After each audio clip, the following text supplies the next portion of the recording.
બનાસકાંઠા જિલ્લામાં ઓગળ તાલુકાના મુખ્ય મથક થરા નગરપાલિકા દ્વારા પ્રેસ કોન્ફરન્સ યોજાઈ। ઓગળ તાલુકાના થરાના અતિ ભવ્ય ઐતિહાસિક જાગોરસર તળાવનો ભવ્ય ઇતિહાસ અને અલૌકિક નજારો જોવા મળશે। થરાનો ભવ્ય વારસો ઉજાગર થશે।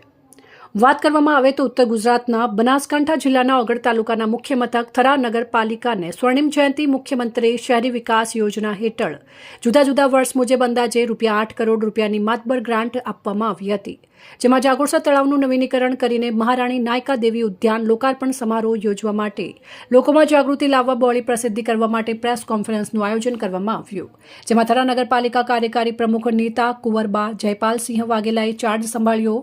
હવે એક કદમ વિશ્વાસ की ओर તારીખ 20/6/2026ના રોજ સાંજે 7 વાગે ગાર્ડન અને મ્યુઝમેન્ટ પાર્ક સાથે મહારાણી નાયકા દેવી ઉદ્યાન લોકાર્પણ સમારોહ યોજાનાર હોવાથી પૂર્વ પ્રમુખ પૃથ્વીરાજ સિંહ વાઘેલા અને થરા નગરપાલિકા ચીફ ઓફિસર બાબુભાઈ જોશી દ્વારા સુંદર રીતે પ્રેસ કોન્ફરન્સ યોજી જાગોરસર તળાવ વિશે જાણકારી આપી હતી, જેમાં વર્ષ 2023-24 અને 2024-25માં સરકાર દ્વારા સ્વર્ણિમ જયંતિ મુખ્યમંત્રી શહેરી વિકાસ યોજના હેઠળ ₹8 કરોડની માતબર ગ્રાન્ટ ફાળવવામાં આવી હતી, જેમાં સૌથી અગત્યની બાબત વિશે વાત કરીએ તો પૌરાણિક અને ઐતિહાસિક જાગોરસર તળાવનું નવીનીકરણ કરીને અત્યારે અત્યાધુનિક ટેકનોલોજી સાથે બાગ બગીચા, શિવ પ્રતિમા, સીસીટીવી કેમેરા, બાળકો માટે હિંચકા, રમતગમતના સાધનો, મ્યુઝિક સિસ્ટમથી સમગ્ર વિસ્તારને કવર કરવામાં આવે છે।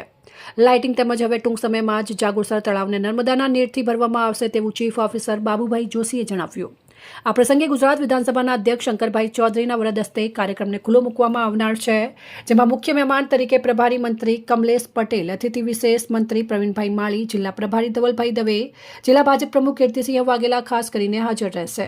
થરા નગરપાલિકા ચીફ ઓફિસર બાબુભાઈ જોશી અને પૂર્વ પ્રમુખ પૃથ્વીરાજ સિંહ વાઘેલાએ જણાવ્યું કે સૌથી અગત્યની બાબત વિશે વાત કરીએ તો મિની કાંકરિયા થરાના અતિ ભવ્ય કાર્યક્રમમાં પ્રસંગે તારીખ 20/6/2026ના રોજ શનિવારના રોજ સાંજે 7 વાગે લોકાર્પણ યોજાશે અને પછી રાત્રે ઉત્તર ગુજરાતના નામાંકિત ગાયક કલાકારો દ્વારા ભવ્ય સાંસ્કૃતિક ડાયરાનું આયોજન કરવામાં આવ્યું છે।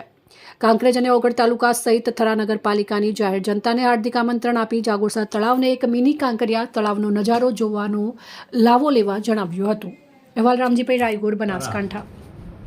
જે ભારતીય જનતા પાર્ટીની 4.5 વર્ષ પહેલા થરા નગરમાં બોડી બેઠી હતી એ વખતે અમે જાહેર જનતાને વચન આપ્યું હતું કે અમારું વર્ષો જૂનું જાગોરસર તળાવ, જે ઐતિહાસિક તળાવ છે, એ તળાવને અમે વિકાસ કરીશું।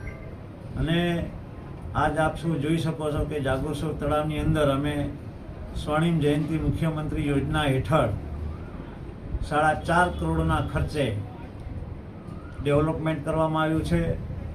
એના પછી બાજુમાં જ અમારે જે જગ્યા ખાલી પડી હતી ગાર્ડન માટે, અમે એને મહારાણી નાયકા દેવી નામ આપી અને ગાર્ડન પણ 4 કરોડના ખર્ચે અમે સ્વર્ણિમ મુખ્યમંત્રી યોજના હેઠળ ડેવલપ કર્યું છે। અને આવતી 20 તારીખે અમારા માનનીય વિધાનસભાના અધ્યક્ષ શ્રી શંકરભાઈ ચૌધરી, અમારા બનાસકાંઠા પ્રભારી મંત્રી શ્રી કમલેશભાઈ પટેલ અને આપણા બનાસકાંઠાના લોક લાડીલા મંત્રી એવા શ્રી પ્રવીણભાઈ માળી દ્વારા અમે આનું લોકાર્પણ રાખેલું છે।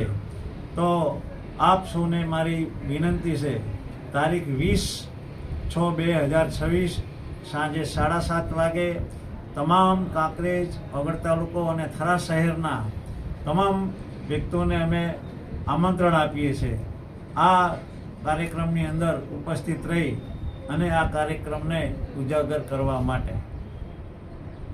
જાગોરસર તળાવ જે છે ત્યાં સહેલાણીઓને લોકો માટે શું કયા પ્રકારની સગવડતા મળશે? ત્યાં જાગોરસર તળાવની અંદર અમે વિકાસ કરી અને જે નર્મદાનું આપણું પાણી છે એ 1 મહિનાની અંદર નખાઈ જવાનું છે। તેનો ટેન્ડર પડી ગયું છે, ટેન્ડર ખુલી ગયું છે, કોન્ટ્રાક્ટરને કામ અપાઈ ગયું છે અને ટૂંક સમયમાં પાણી નાખવાનું કામ ચાલુ થઈ જશે। અંદર પાણી નાખ્યા પછી અંદર અમે જે હોડીઓ છે, બાજુમાં જે ગાર્ડન છે ત્યાં અમે લોકોને હરવા ફરવા માટે હિંચકા, સરસ બગીચો બનાવ્યો છે, ત્યાં અમે ખાણીપીણીના સ્ટોલ પણ મૂક્યા છે। તમામ જે થરાની જનતાને ત્યાં સુવિધા મળી રહે, વોકિંગ માટે, કસરત માટે તમામ સુવિધાઓ ત્યાં અમે ઉપલબ્ધ કરી છે। ઓકે